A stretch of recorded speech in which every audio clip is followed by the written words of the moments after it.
Shalom. This is Rabbi Israel, the Rabbi and Director of Spiritual Care at Miami Jewish Health.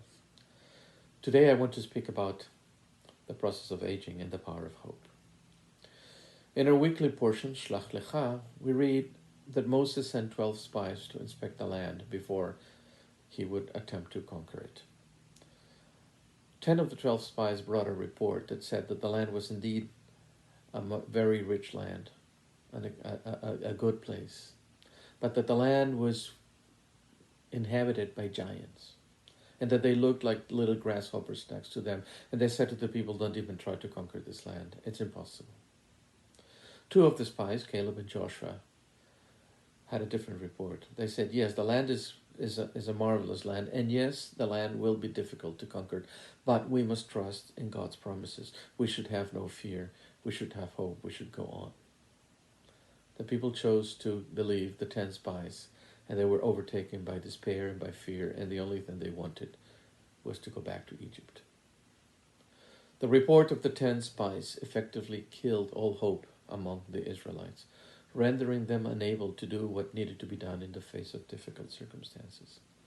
Joshua and Caleb tried to instill hope in the people, but they failed. The people lost the hope that they could conquer the land of Israel because they abdicated the power to believe in themselves and in their own power to reach their goals. As we grow older, and especially in these times of lingering pandemic, we find ourselves facing changing circumstances and unclear prospects in our life.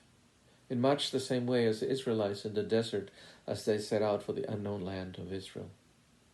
Every day, as it were, we face the task of moving on onto the promised and uncertain land of our future.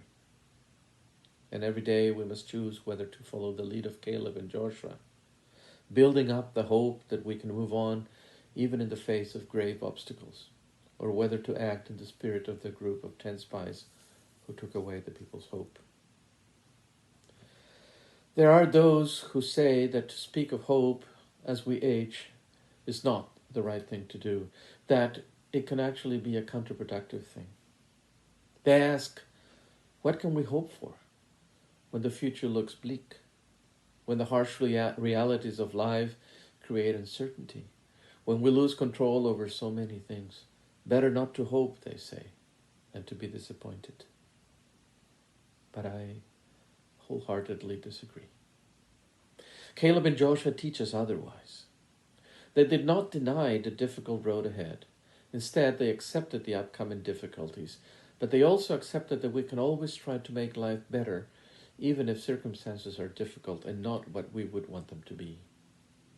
Caleb and Joshua knew that the price that Israelites would pay for not fighting for their future would be not tranquility, but a return to slavery in Egypt or death in the wilderness. They knew, and so they taught us, that hope is not dangerous, and what is truly dangerous is the lack of hope. And so it is in our life as we get older. Rather than being counterproductive, hope can become a blessing. Hope is a blessing because it can help us build resilience to face the future, because it can help us to create trust in our own ability to move on despite everything, because it can help us to strengthen our spirit. The main reason why many people see life as the 10 spies saw the land of Israel and not as Caleb and Joshua is because true hope is usually confused with something completely different, unwarranted or unjustified optimism. Hope, you see, is the possibility of setting, attaining, and reframing realistic goals, whatever the situation we find ourselves in.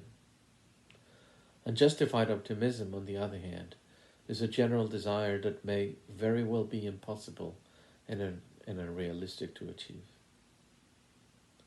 It helps to understand the true nature of hope when we realize that the true opposite of hope is not despair, as frequently thought, but unjustified optimism. Hope is grounded in reality, but unjustified optimism is not. Hope is about our strength and resilience, while unjustified optimism is about a desire for an outcome that lies beyond our control. An American-Israeli doctor, Dr. Alicia Waldman, has written that hope is not a noun, but a verb. Because it is a process, and it evolves, it grows, it adapts. Unjustified optimism is static. It doesn't know what to do when things change. Unjustified optimism tempts to disappear when a goal is missed. But hope gives us the freedom to fail and then to reformulate our goals, our plans, and carry on. Feeling true hope improves our quality of life. It helps us find resilience, resolve, and dignity even as we age and become more dependent, and even as we become more dependent on others for so many things. Finding hope helps us to look to the future with increased optimism, enthusiasm, and confidence in ourselves.